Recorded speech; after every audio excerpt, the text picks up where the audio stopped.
اے لوگو، اپنے اس رب کی عبادت کرو جس نے تمہیں پیدا کیا اور ان لوگوں کو بھی پیدا کیا جو تم سے پہلے گزر چکے،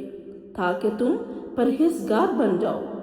وہی رب ہے جس نے تمہارے لیے زمین کو بچھونا بنایا اور آسمان کو چھت کی مانند قائم کیا،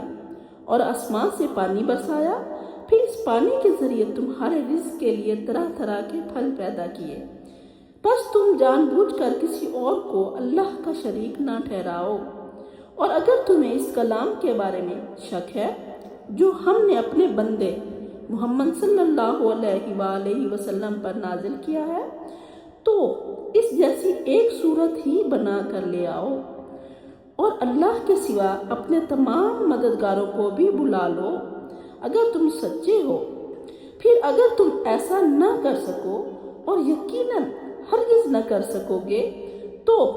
اس آگ سے ڈرو جس کا ایندھن انسان اور پتھر ہوں گے، جو کافروں کے لیے تیار کی گئی ہے، اور خوشخبری دے دو ان لوگوں کو جو ایمان لائے اور نیک اعمال کرتے رہے، کہ ان کے لیے ایسے باغات ہیں جن کے نیچے نہریں بہتی ہوں گی۔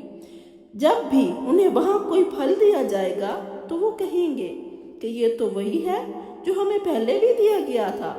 مگر وہ شکل میں ملتا جلتا ہوگا، اور ان کے لیے وہاں پاکیزہ بیویاں ہوں گی، اور وہ ان باغوں میں ہمیشہ رہیں گی۔ بے شک اللہ اس بات سے نہیں جھجکتا کہ کوئی مثال بیان کرے، خواہ وہ مچھر کی ہو یا اس سے بھی چھوٹی چیز کی۔ جو لوگ ایمان لانے والے ہیں وہ جانتے ہیں کہ یہ مثالیں ان کے رب کی طرف سے حق ہیں، لیکن جو لوگ انکار کرتے ہیں وہ کہتے ہیں کہ اللہ کا اس مثال سے کیا مقصد ہے؟ اللہ ان مثالوں کے ذریعے بہت سوں کو ہدایت دیتا ہے اور بہت سوں کو گمراہ بھی کرتا ہے، اور وہ گمراہ انہیں کو کرتا ہے جو نافرمان ہوتے ہیں۔ یہ وہ لوگ ہیں جو اللہ کے عہد کو مضبوط کرنے کے بعد توڑ دیتے ہیں اور ان رشتوں کو کاٹتے ہیں جنہیں اللہ نے جوڑنے کا حکم دیا ہے، اور زمین میں فساد پھیلاتے ہیں۔ یہی لوگ دراصل خسارے میں رہنے والے ہیں۔ تم اللہ کے ساتھ کیسے کفر کرتے ہو حالانکہ تم مردہ تھے، تو اسی نے تمہیں زندگی دی، پھر وہی تمہیں موت دے گا،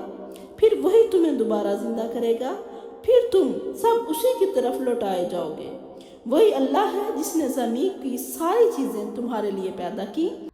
پھر آسمان کی طرف متوجہ ہوا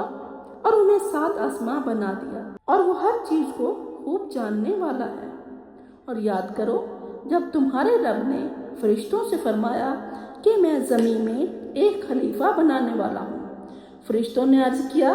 کیا آپ وہاں ایسے کو مقرر کریں گے جو زمین میں فساد پھیلائے گا اور خون بہائے گا، جبکہ ہم آپ کی حمد کے ساتھ تسبیح کرتے اور آپ کی پاکی بیان کرتے ہیں؟ اللہ نے فرمایا، میں وہ کچھ جانتا ہوں جو تم نہیں جانتے۔ پھر اللہ نے آدم علیہ السلام کو تمام چیزوں کے نام سکھائے، پھر انہیں فرشتوں کے سامنے پیش کیا اور فرمایا، اگر تم سچے ہو تو مجھے ان کے نام بتاؤ۔ فرشتوں نے عرض کیا،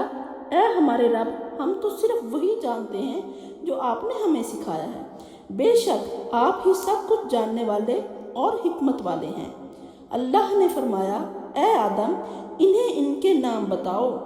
جب آدم علیہ السلام نے ان کے نام بتا دیے تو اللہ نے فرمایا، کیا میں نے تم سے نہیں کہا تھا کہ میں آسمانوں اور زمین کی پوشیدہ باتوں کو جانتا ہوں، اور جو کچھ تم ظاہر کرتے ہو اور جو چھپاتے ہو سب جانتا ہوں۔